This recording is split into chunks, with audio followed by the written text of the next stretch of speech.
Bonjour à tous, je vous retrouve aujourd'hui pour ma vidéo favori du mois de mai. Donc je vais vous présenter tout ce que j'ai aimé découvrir, utiliser, vivre pendant ce mois de mai. Il y a eu quelque chose de génial avec le mois de mai, mais aussi déjà mars, avril aussi, on a eu le réveil des plantes. Et au mois de mai, elles ont toutes commencé à prendre vraiment leur splendeur. Ça fait partie de mes moments préférés. C'est une chose qui me remplit toujours profondément de joie, de bonheur. C'est de voir en fait la magnificence de la nature et en particulier des plantes. Ça, je vous en parle un peu plus loin dans la vidéo parce qu'on va aussi parler du balcon. Et du coup, je commence ma vidéo favori avec un géranium. C'est un peu ma plante favorite du moment et c'était pas du tout prévu. Alors j'en ai pris un exemple parce que bon, j'aurais pu vous en ramener plein d'autres. Mais je me suis dit qu'un c'était assez représentatif. Je le trouve trop beau.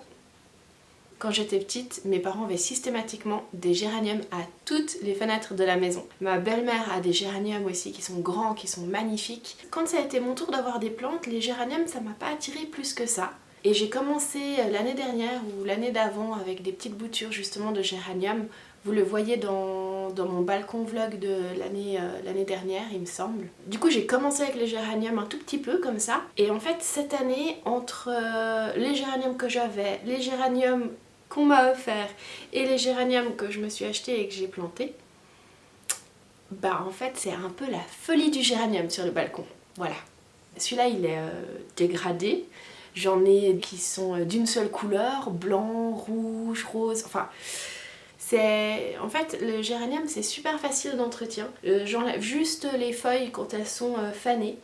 En termes d'eau, ça boit beaucoup mais c'est vraiment pas pénible. Donc si j'oublie d'arroser, ça va survivre quand même jusqu'au prochain arrosage. Donc, et puis c'est tellement joli. Et puis du coup ça me rappelle un peu mon enfance.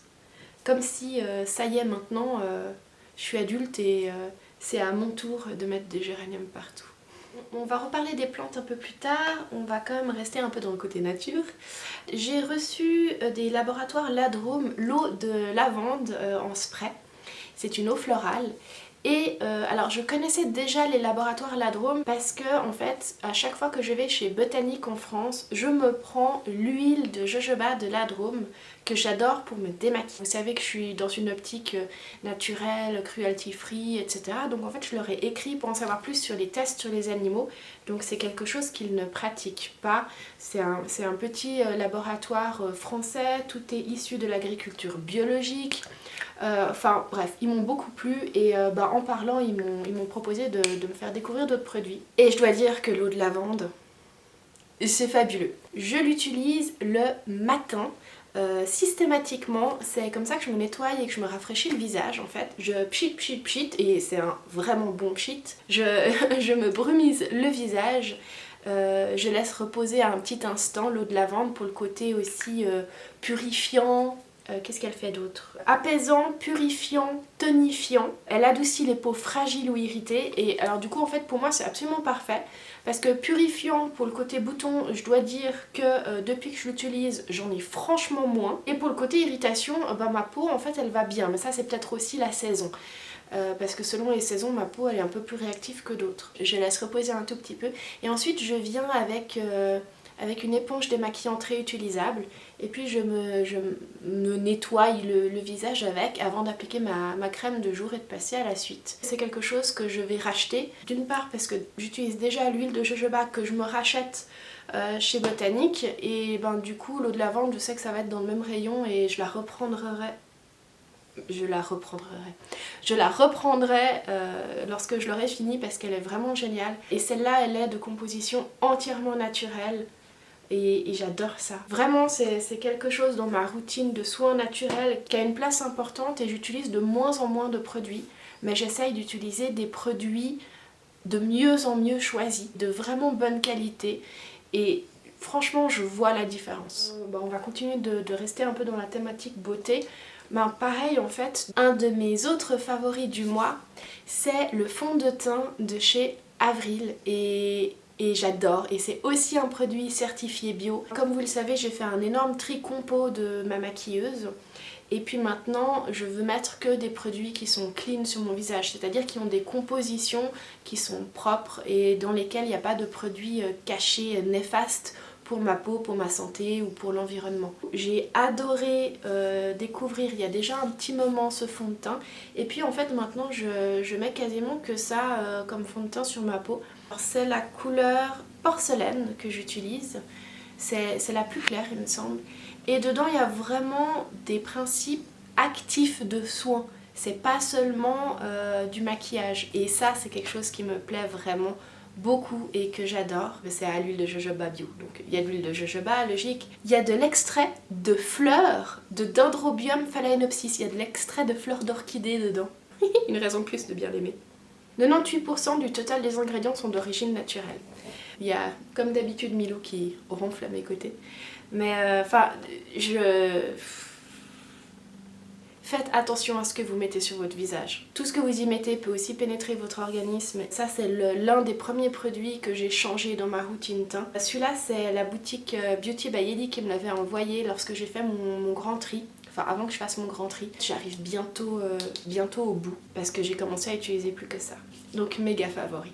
Je termine avec le maquillage en vous présentant quelque chose que j'ai adoré découvrir et que j'utilise aussi quasiment tous les jours. Tinted Brow Gel de chez Couleur Caramel. Et oh, trop bien! En fait, je vous avais déjà présenté dans une vidéo favori la mousse à sourcils que j'utilisais avant, parce que pour moi ça fait partie de mes essentiels niveau maquillage. Mais celle que j'avais, ben la composition était... Voilà. Je me disais que je retrouverais jamais quelque chose d'aussi bien pour les sourcils. J'ai trouvé.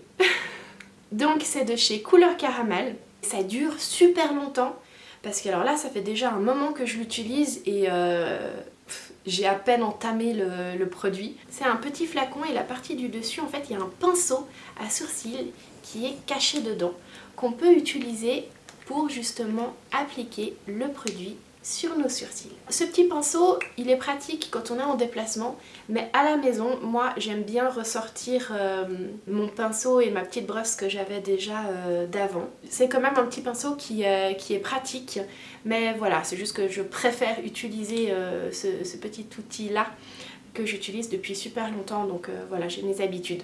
Ils appellent ça gel teinté à sourcils, Tinted Brow Gel.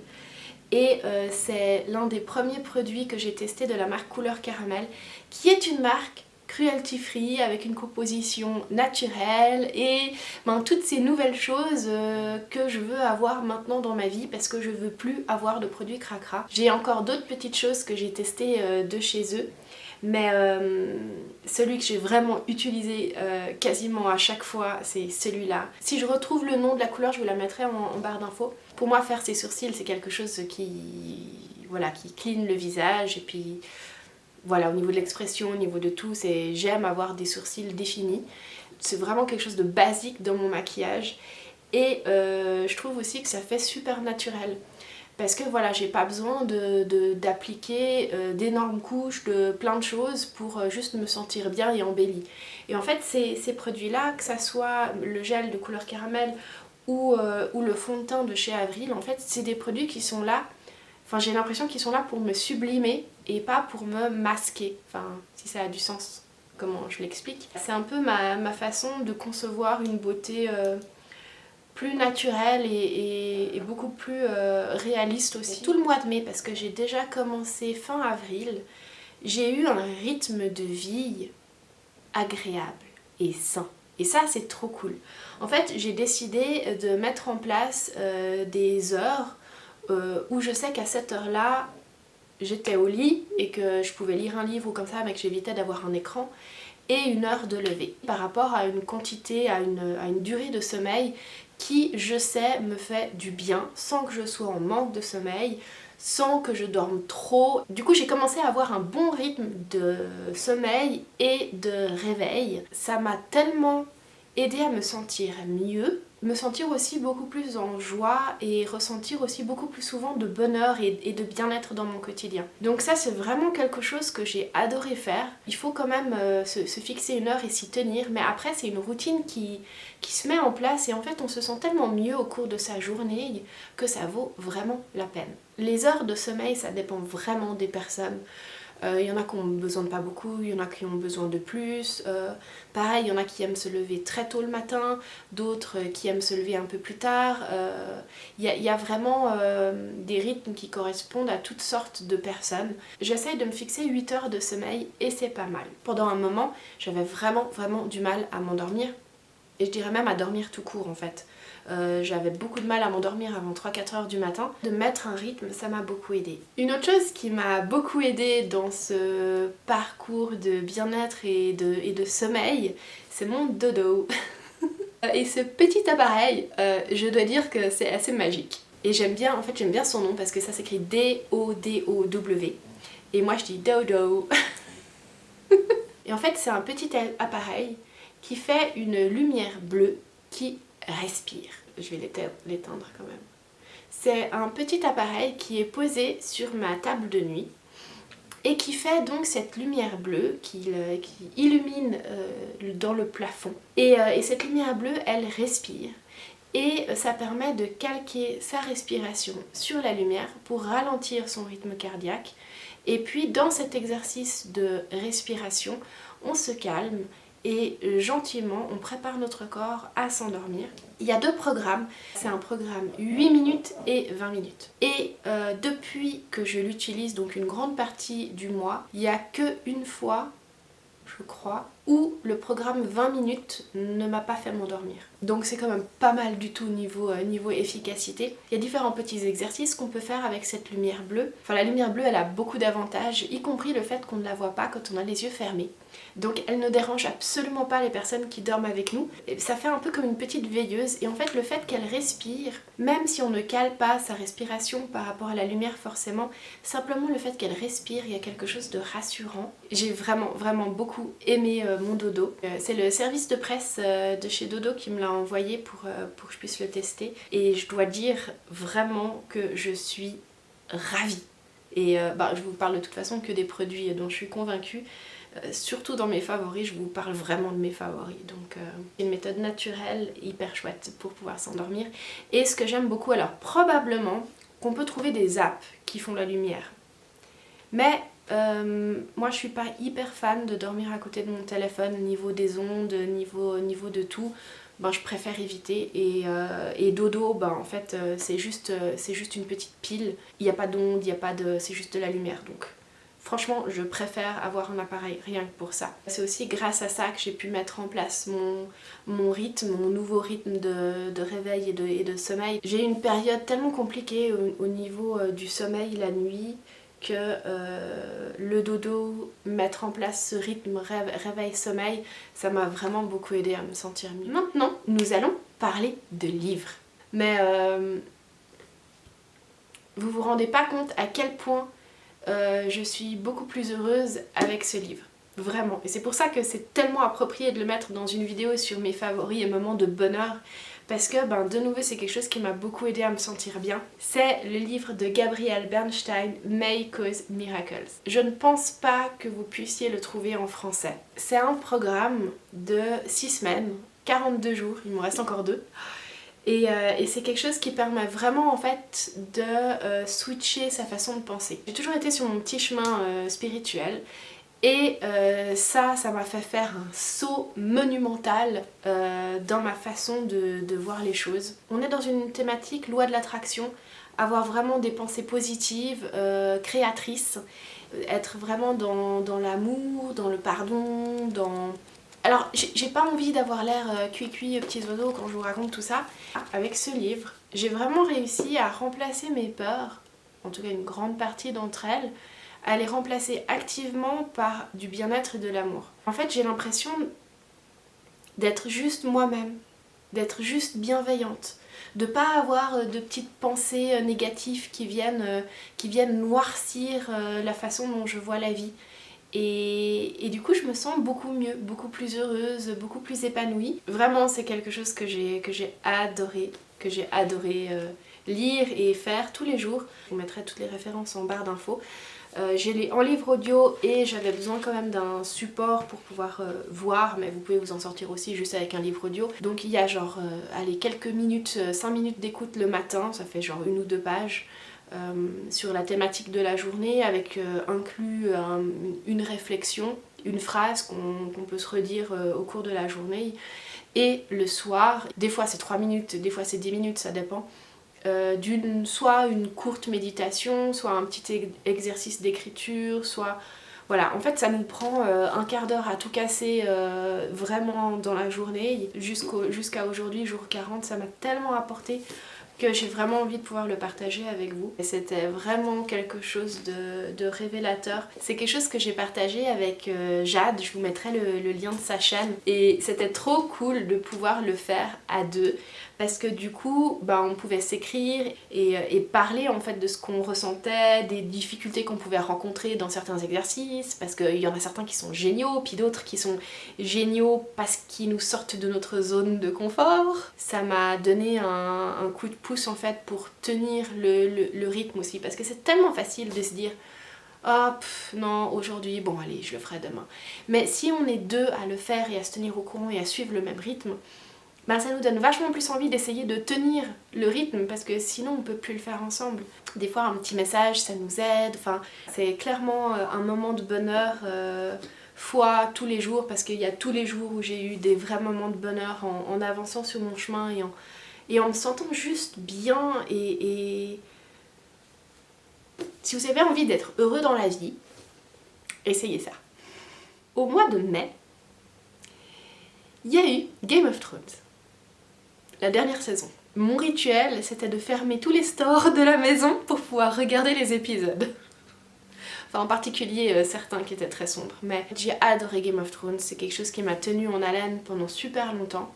Je suis un peu mitigée sur vraiment comme ça s'est terminé, parce que c'est pas forcément comme ça que j'aurais aimé que ça se termine. Mais j'ai été transportée par Game of Thrones, par cette histoire, par ces personnages pendant tellement longtemps que c'est vraiment un de mes favoris du mois de mai. Quand même cette dernière saison, il se passe quand même des trucs...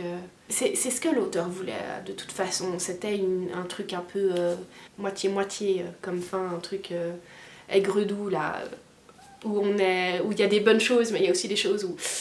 Ouais, je pense que pour ça c'était quand même réussi, même si j'aurais quand même bien voulu que ça se termine autrement. Et avec mon chéri, on a adoré, c'était notre petit moment. On fermait les stores, on se posait devant la télé, on savait qu'on avait 1 heure, 1 heure et demie de Game of Thrones devant nous.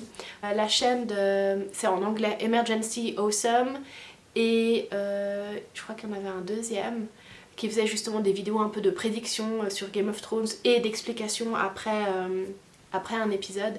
Et en fait le mois de mai j'ai vécu Game of Thrones quoi, mais carrément. En plus j'ai un érable rouge sur le balcon qui me faisait trop penser à l'arbre dans Game of Thrones et... Enfin bref, non mais j'étais dans mon délire, mais j'ai adoré. Je sais pas si c'est votre truc, mais n'hésitez pas à me laisser un petit message pour me dire bah justement si c'est le genre de série que vous regardez. Dans mon entourage il y a quand même certaines personnes qui sont surprises que je regarde et que j'adore autant Game of Thrones, parce qu'il y a quand même pas mal de violence et de batailles dedans. Alors je dis pas qu'il n'y a pas des moments où je ferme les yeux hein, et puis je fais chérie tu me dis comment c'est passé, mais j'ai adoré. Bon, le fait qu'il y ait aussi une partie fantastique, ça en fait partie hein. Justement en parlant de mon érable, au mois de mai j'ai tourné mon balcon vlog, alors qui est pas encore sorti parce qu'il faut que je l'édite, vous l'aurez tout bientôt. Et au mois de mai du coup ben, j'ai fait mon balcon, et à chaque fois que je passe devant la porte du balcon, à chaque fois que je m'y installe dans le petit coin couché avec les coussins, à chaque fois que j'arrose mes plantes, je ressens un tel bien-être et un tel apaisement, c'est vraiment magique. On a beaucoup de verdure aussi au-delà du balcon, c'est un havre de paix. J'adore avoir un coin dédié aux plantes, au bien-être, à la relaxation. On peut y prendre un apéro avec des amis, on peut juste se reposer là, lire, juste coucher à regarder ses plantes, ça marche aussi. C'est vraiment un de mes bonheurs pendant ce mois de mai, c'est d'avoir installé et d'avoir profité de mon balcon, et je vais encore pouvoir en profiter pour le reste de l'été. Et j'ai vraiment l'impression d'avoir mis en place cette année quelque chose qui me correspond à fond. Alors bien sûr, il y a plein de géraniums, hein, voilà. Il y a beaucoup de choses que je pourrais vous présenter encore dans ces favoris, parce que ça fait un petit moment que j'en avais pas fait. Donc j'espère que ce retour en vidéo vous aura plu, et je vous fais plein de bisous et je vous dis à bientôt dans la prochaine vidéo.